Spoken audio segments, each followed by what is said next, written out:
नमस्कार, मेरा नाम सौरभ है और मैं आज आपके लिए अपने किस्सों से भरी हुई संदूक से निकाल कर लाया हूँ एक बहुत ही प्यारी सी कहानी। इसका नाम है पटना सिटी से जर्सी सिटी। ये कहानी एक ऐसे माता पिता की है जो पहली बार अपने एनआरआई बेटे के घर आते हैं अमेरिका में। तो आइए एंजॉय करते हैं ये स्टोरी। निर्मला सदन में सुबह से अफरा तफरी का माहौल है। घर के सुप्रीमो श्री राम वृक्ष बाबू और उनकी धर्मपत्नी निर्मला देवी कल अमेरिका जा रहे हैं। छोटा बेटा अभिषेक यानी बिट्टू टिकट भेजा है वहां से। अभी अभी फोन 2 बार बज के बंद हो चुका है। निर्मला देवी अपना पूजा में लीन है और बगल में ही मोबाइल फोन का पर हनुमान चालीसा का पाठ 2 बार हो चुका था। राम वृक्ष बाबू ने गुस्से से भुनभुनाते हुए फोन उठाया। कौन? बिट्टू? हाँ हाँ, सामान तो लगभग पैक हो गया है। सत्तू भी रख लिए हैं और जो लिस्ट दिए थे ना वो सब भी रखा ही गया होगा। ठीक 23 किलो वजन करके लाएंगे। ठीक है पापा, आप लोग इंश्योरेंस तो ले लिए हैं ना? कल कुछ तो कोशिश कर रहा था गुड्डू अपने कंप्यूटर पर। बोला कि इंटरनेट पर सस्ता मिल जाएगा इंश्योरेंस, मगर कुछ कागज तो अभी तक नहीं दिया है हमको। तब तक पीछे निर्मला जी का पूजा का कार्यक्रम समाप्त हो चुका था। उन्होंने वार्तालाप में धावा बोला, कितना इंश्योरेंस लेंगे? 2 महीना पहले ही ना गुड्डू का साला कुछ इंश्योरेंस करवाया था हम लोग का। कुछ तो टारगेट था उसका। राम वृक्ष बाबू बिफर उठे। अरे आपको कुछ पता उता रहता नहीं है। इंडिया का इंश्योरेंस अमेरिका में कैसे काम करेगा? अभिषेक ने कन्फ्यूजन दूर करने की कोशिश की। पापा, वो आपका लाइफ इंश्योरेंस करवाए होंगे। आपको मेडिकल इंश्योरेंस लेना पड़ेगा यहाँ के लिए। अरे मेडिकल इंश्योरेंस लेके क्या करेंगे? रोज सुबह आधा घंटा कपाल भाती शुरू किए हैं। दोनों व्यक्ति का बीपी और शुगर सब कंट्रोल में है। पापा, अमेरिका में सबसे महंगा हेल्थ इंश्योरेंस ही होता है। एक बार क्लिनिक जाइएगा ना तो कम से कम $600 का चूना लग जाएगा। राम वृक्ष बाबू का मस्तिष्क गणित जोड़ने में लग गया। $600, यानी 600 × 80, यानी कि 5,000 रुपया। 50,000 रुपया? बाप रे, क्लिनिक में बस देखने का 50,000? कहीं हॉस्पिटल में गए तो? फिर तो पटना वाला घर और गांव के जमीन का कागज भी लेकर ही आइएगा। अभिषेक ने थोड़ा हंसकर कहा। इधर राम वृक्ष बाबू के पसीने छूटने शुरू हो गए। फिर तो रह नहीं दो बाबू, हम लोग यहीं ठीक है। न देखना है अमेरिका। हम लोग के उम्र में कब क्या हो जाए कोई हिसाब है? पापा, आप मेडिकल इंश्योरेंस ले लीजिए, वो लोग सब कवर कर देता है। कुछ का आपका खर्चा नहीं होगा। ये सब खर्चा जो लोग इंश्योरेंस नहीं रखता है वो लोग के लिए होता है। ठीक है, तुम ही गुड्डू को समझा देना, हम तो सामान पैकिंग में लगे हुए हैं। इधर बड़की बहू कमरे में आई। मम्मी, ये गंगा जल आप बोले थे ना हरिद्वार वाला, भैया भिजवा दिए हैं। निर्मला देवी गंगा जल लेकर जा रही हैं अमेरिका में रह रहे अपने पुत्र के घर और जीवन को पवित्र करने के लिए। न जाने क्या क्या उल्टे पुल्टे काम करता होगा। जरूर बीफ भी खा ही लिया होगा। शुरू से ही खुराफाती। मगर उनके पति को थोड़ा गुस्सा था। 2 लीटर गंगा जल, इसी का तो 2 किलो वजन हो गया। बगल वाले शर्मा जी ने सिखाया था। अरे तो उसको बड़का लगेज में मत डालिएगा, वजन तो बड़का सूटकेस का ना करेगा। आप इसको छोटका वाला कोनो बैग में ठूस के रख लीजिएगा। राम वृक्ष बाबू ने Sonu cut piece centre Khetan market मार्का जूट बैग उठाया। दोनों बोतल उसमें सबसे नीचे तौलिया में लपेट कर रख दिए गए। ये बैग याद रखिएगा, छूटना नहीं चाहिए, आप ही का सामान है इसमें। अब भले निर्मला देवी खुद छूट जाएं, परंतु वो बैग तो वो अमेरिका जा रहा था बिना पासपोर्ट के। शर्मा जी आकर बैठे हुए हैं। निर्मला देवी सामने पड़ गई। शर्मा जी ने राम वृक्ष बाबू की तरफ इशारा करके कहा, रउआ सुनियो, इनका पर ठीक से ध्यान रखे के पड़ी। वहाँ वहाँ के बूढ़ी सब भी बहुत फैशन में रही छै। अब जवान लड़की सबके तो छोड़िए दियो। हाँ तो अभी से लक्षण ठीक नहीं है।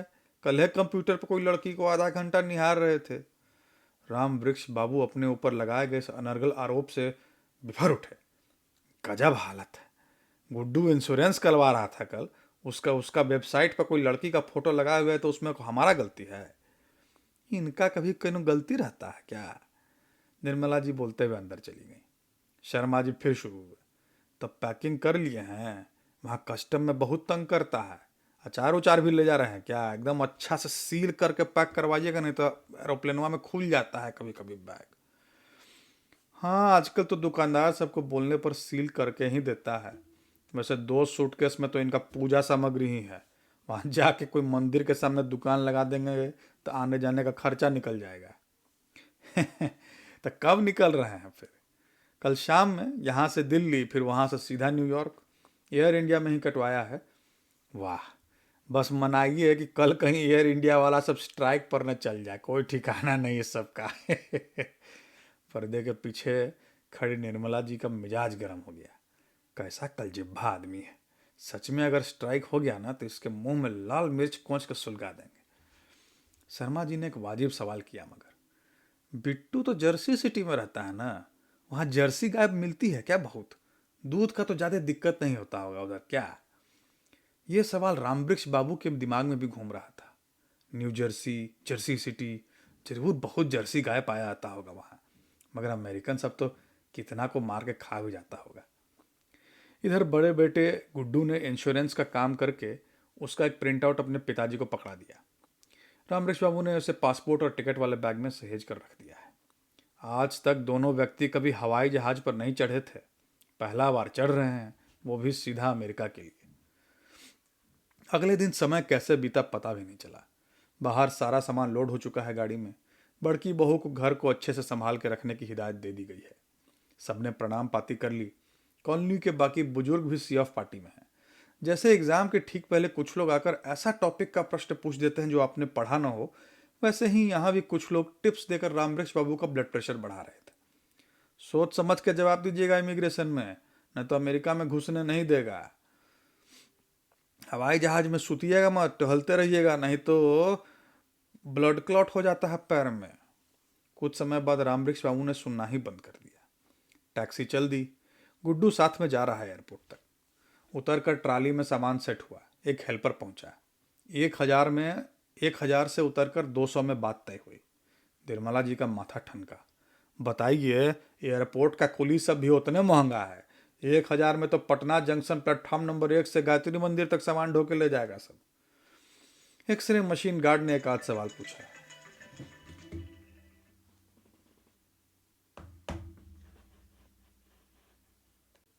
एक्सरे मशीन गार्ड ने एक आध सवाल पूछा। काउंटर पर एयर इंडिया वाले ने समझाया कि उन्हें दिल्ली में सामान उठाने की ज़रूरत नहीं, अब सीधा न्यूयॉर्क में ही सामान मिलेगा। बूढ़ा बूढ़ी सिक्योरिटी चेक के लिए आगे बढ़े। ये किनका बैग है? हमारा है। इसमें 2 बोतल है पानी का। हाँ हाँ, गंगा जल है। सर, पानी का बोतल तो नहीं अलाउड है, ये आपको छोड़ना पड़ेगा। क्यों नहीं अलाउड है? ये तो गंगा जल है हरिद्वार का। देखिए सर, नियम कानून हम नहीं बनाते हैं। या गंगा जल हरिद्वार का हो या फतुहा का, ये आप नहीं ले जा सकते हैं प्लेन में। निर्मला देवी का मुंह लटक गया। राम वृक्ष बाबू की काफ़ी मिन्नत के बाद भी गार्ड टस से मस नहीं हुआ। लिक्विड का बोतल नहीं अलाउड है सर, किसी भी हालत में नहीं। इतना बड़ा बोतल, छोटा बोतल लेके आइएगा तो हो सकता है कि हम अलाउ कर दें। राम वृक्ष बाबू क्या करें? बहुत ज़मीन आसमान एक करके ये बोतल का जुगाड़ हुआ था। आखिर ऐसे कैसे छोड़ देंगे यहाँ? सिक्योरिटी गार्ड ने साफ कर दिया था, पानी से भरा बोतल वो किसी भी हालत में नहीं ले जाने देंगे। निराश दोनों व्यक्ति सिक्योरिटी गार्ड की लाइन से बाहर आ गए। भागे भागे काउंटर पर गए। किसी ने लाइन में सिखाया था कि चेक इन बैगेज मंगवा के उसमें डलवा दीजिए। मगर सर, बैगेज तो लोड हो चुका है, अब तो वापस नहीं आ सकता। आप इसमें से 100-100 ml का 4-5 बोतल बना लीजिए ना, इससे ज़्यादा वैसे भी अलाउ नहीं करेगा। और जल्दी कीजिए, नहीं तो फ्लाइट छूट जाएगा आपका। फ्लाइट अटेंडेंट ने समझाया। बूढ़ा बूढ़ी एक कोने में बैठे। तभी रामवृक्ष बाबू को एक आइडिया आया। बहुत जुगाड़ों किस्म के आदमी थे, इतना जल्दी हार मानने वालों में से नहीं थे। ये जो शर्ट सब खरीदी थी बिट्टू के लिए, इसी बैग में है ना? हाँ, तो क्या आप शर्ट भी निकाल दीजिएगा क्या? अरे नहीं नहीं, शर्टवा दीजिए ना एक एक करके। निर्मला जी ने शर्ट निकाला। देखिए, गंगा जल तो सबसे पवित्र चीज़ है। शर्ट भी एकदम नया ही है, प्योर कॉटन। शर्टवा सबको भिंगा देते हैं, वहाँ पे फिर निचोड़ के निकाल लीजिएगा सारा पानी। निर्मला जी को और कोई रास्ता तो दिख नहीं रहा था। उन्होंने मन मार के हाँ कर दी। छुपा छुपा कर दोनों व्यक्ति सभी 4 शर्ट के पैकेट में पानी डाल डाल के बोतल को खाली कर दिए। अपना ये तिकड़म भिड़ाते हुए दोनों थोड़ा रोमांचित भी महसूस कर रहे थे। निर्मला जी को अंग्रेजी पढ़ने आता था। ये भान हुसैन एमएफ हुसैन का कंपनी है क्या? अरे छोड़िए ना, एमएफ हुसैन का हो चाहे सद्दाम हुसैन का हो, अभी तो मनाइए कि गीला कपड़ा पर भी नहीं धड़ ले सिक्योरिटी वाला। निर्मला जी मन ही मन जाप शुरू कर दी। गार्ड को दिखाने के लिए एक छोटे बोतल में अलग से थोड़ा सा जल निकाल लिया गया था। फिर से दोनों आदमी लाइन में लगे। तब तक एयर इंडिया वाले इन दोनों को खोजते हुए सिक्योरिटी के बाहर खड़े थे। चलिए सर, प्लेन आप ही का वेट कर रहा है। आपका इंटरनेशनल कनेक्शन नहीं रहता तो आपको छोड़ के चले भी जाते थे हम लोग। उनके हो हल्ले में सिक्योरिटी वालों ने भी हड़बड़ा कर लगेज को ज़्यादा ध्यान से नहीं देखा। तिकड़म काम कर गया। ये लोग जहाज में जाकर बैठे। पतली सी सीट। रामजी वृक्ष बाबू दुखी हो गए। हे भगवान, इतना पतला सा सीट में 20 घंटा का जर्नी कैसे होगा? एयर होस्टेस आई। एयर होस्टेस समझ गई शायद उनका पहला ट्रिप है। उसने प्यार से उन्हें समझाया और दोनों को बेल्ट पहनवा दिया। आयल सीट पर कोई 25-30 साल का लड़का बैठा था, बिट्टू की ही उम्र का। कान में ईयरफोन। रामवृक्ष बाबू ने इशारा किया। आप भी दिल्ली ही जा रहे हैं क्या? जी, उसने मुस्कुराकर जवाब दिया। फिर खुलकर बातें शुरू हुई। लड़के ने उन्हें दिल्ली एयरपोर्ट पर मदद करने का आश्वासन दे दिया। हम आपको इंटरनेशनल डिपार्चर तक छोड़ कर आएंगे। जहाज के चक्के हिले। निर्मला जी देवी का जाप शुरू। शर्मा जी ने बताया था कि इलायची चबाते रहिएगा तो कान बंद नहीं होगा। दोनों व्यक्ति ने एक एक फांक लिया। बाहर अंधेरा हो चुका था। जहाज रनवे पर पहुंचकर तेजी से भागने लगा। कुछ सेकंड बाद उसके चक्कों ने जमीन का साथ छोड़ दिया। निर्मला देवी ने नीचे फैले अपने शहर के विस्तार को देखा। झिलमिल बत्तियां। वो शायद कोई लंबी सी सड़क हो गई। गाड़ियां जुगनुओं की तरह जगमगाती हुई। रामवृक्ष बाबू भी बाहर झांक रहे हैं। कुछ समय बाद बाहर बिल्कुल अंधेरा, मगर अंदर एयर इंडिया के लाजवाब डिनर की सुगंध पूरे केबिन में। दोनों व्यक्ति ने राजमा चावल खूब प्रेम से खाया। बिस्किट और मक्खन के पाउच झोले में रख लिए गए सौगात की तरह। दिल्ली टर्मिनल 3, कितना विशाल एयरपोर्ट। अगर साथ में पटना वाला लड़का नहीं रहता तो पक्का दोनों बूढ़ा बूढ़ी कहीं खो गए होते। उसने इंटरनेशनल डिपार्चर के सिक्योरिटी चेक पॉइंट पे बाहर दोनों से इजाज़त मांगी। दोनों आदमी फिर से लाइन में लगे। निर्मला जी ने थोड़ा रूखे स्वभाव से कहा, कितना बार सिक्योरिटी चेक करता है? अंदर लाने का जरूरत क्या था? बाहर ही एक जहाज से उतार के दूसरका में चढ़ा देता। ऐसा कीजिए ना, आप चिट्ठी लिख दीजिए एयर इंडिया के डायरेक्टर को, हो सकता है आपका बात मान जाए। सिक्योरिटी चेक हो गया। अब दोनों इमिग्रेशन में पहुंचे। इमिग्रेशन वाले ने पूछा, कहाँ जा रहे हैं? ये टिकट में लिखा हुआ नहीं है क्या? जो पूछ रहे हैं वो बताइए, वापस सवाल मत कीजिए। रामवृक्ष बाबू को शर्मा जी ने हिदायत दी थी, बिना मतलब का बहस नहीं करना है किसी से। अमेरिका जा रहे हैं, न्यूयॉर्क। सामने आइए, कैमरा में देखिए। हाँ, चश्मा हटा लीजिए। मगर बिना चश्मा के हमको दिखता नहीं है। इमिग्रेशन वाले ने गहरी सांस ली। आपको ये कैमरा दिख रहा है ना? चश्मा हटा के इसमें देखिए। अब फिर निर्मला देवी का नंबर आया। कैमरा में देखिए, मुस्कुराइए मत। निर्मला देवी ने ऐसा मुंह बनाया कि इमिग्रेशन वाले का कंप्यूटर ही हैंग कर गया। दोनों अब इंटरनेशनल डिपार्चर के लिए चल पड़े। ले, एक और सिक्योरिटी चेक। हद है। रामवृक्ष बाबू से भी अब रहा नहीं गया। उन्होंने गार्ड से मजाक में ही पूछा, एक बात हमको समझा सकते हैं? अभी इमिग्रेशन में घुसने से पहले ही सिक्योरिटी चेक करवाए थे। अब वहाँ से यहाँ के बीच में ऐसा क्या हो सकता है कि आपको फिर से सिक्योरिटी चेक करना पड़े? सर, आप इतना ही में परेशान हो गए? आपका अमेरिका का टिकट है ना, वहाँ गेट पर एक बार और चेक करेगा, आपका जूता भी उतरवा देगा। वैसे ये सब आपकी सुरक्षा के लिए ही है। रामवृक्ष बाबू ने हाथ खड़े कर दिया। चलो कोई बात नहीं, हमारे सुरक्षा के लिए तो है ये सब। बस एक कष्ट था कि सारे कागज पत्तर का बैग जो वो एक शर्ट के अंदर बांधे हुए थे, उसको निकालने में बड़ी मेहनत और थोड़ी इज्जत की नुमाइश करनी पड़ती थी। तीसरी बार सुरक्षा जांच करवा के ये लोग हवाई जहाज में बैठे। ये जहाज तो भाई बड़ा है। सीट भी थोड़ी चौड़ी है और सामने टीवी स्क्रीन। वाह। दोनों व्यक्ति ने बैठते ही सीट बेल्ट लगाया। अब उन्हें भी पता है भाई, रात के 1:45 बज रहे हैं। पायलट ने न्यूयॉर्क शहर के समय और मौसम की जानकारी दी। बारिश हो रही है वहाँ। ये लोग सुबह सुबह पहुँचेंगे। फिर से टेक ऑफ करते समय निर्मला जी का हनुमान चालीसा का जाप चालू। एयरपोर्ट पर चलते चलते दोनों व्यक्ति बहुत थक गए थे। जहाज में नहीं सोने की चेतावनी दिए जाने के बावजूद दोनों कुछ ही समय में खर्राटे मारने लगे। पता नहीं कितनी देर सोए थे। नींद खुली तो बाहर भी अंधेरा। रामवृक्ष बाबू टीवी स्क्रीन से खेलने लगे। ओहो, मैप भी है। अच्छा, अभी हम लोग यूक्रेन के ऊपर हैं। फिर उन्होंने फ्लाइट का रूट देखा। उन्होंने सोचा था कि दिल्ली से न्यूयॉर्क जाने का route Afghanistan, Ukraine, Romania, France वगैरह होते हुए होगा। यहाँ ये फ्लाइट उन्हें रूस, फिनलैंड, स्वीडन, नॉर्वे होते हुए ग्रीनलैंड और कनाडा के ऊपर से लेके जा रही थी। इतना घुमा के काहे ले जा रहा है श्रमजीवी एक्सप्रेस के जैसा। और कहीं ऐसा जगह पे जहाज में कोई प्रॉब्लम हो गया तो यूरोप में तो कहीं ले जाके उतार देता।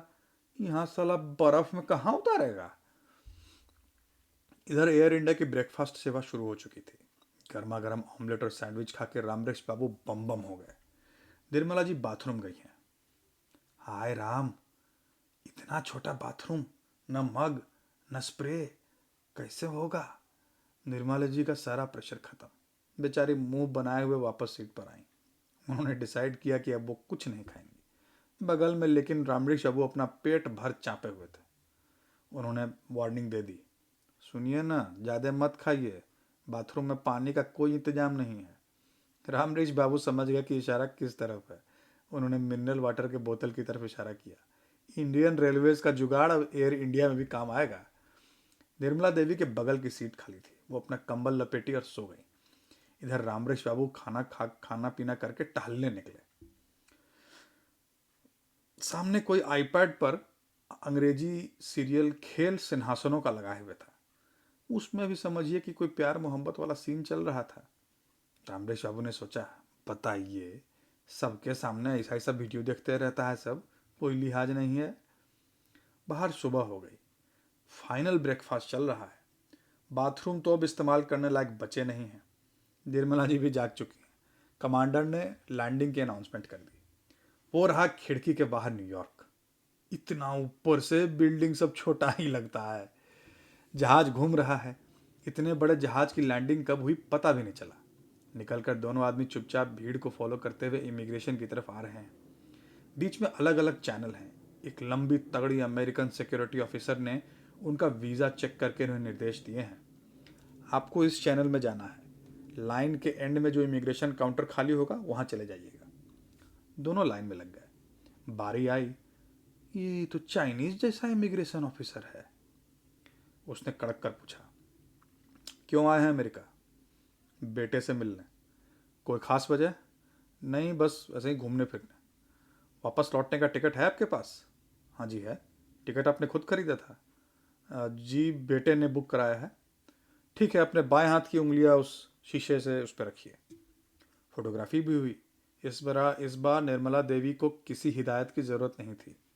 टॉयलेट के प्रेशर के चलते उनके चेहरे पर मुस्कुराहट के भाव भी नहीं थे। You can proceed. Immigration officer ने पासपोर्ट पर स्टैंप लगाकर उन्हें वापस कर दिया। दोनों के जान में जान आई। बैगेज तो भी नहीं आया था। निर्मला देवी के इशारे पर रामवृक्ष बाबू टॉयलेट का तलाशने लगे। एक गार्ड से पूछे, ये टॉयलेट किधर होगा?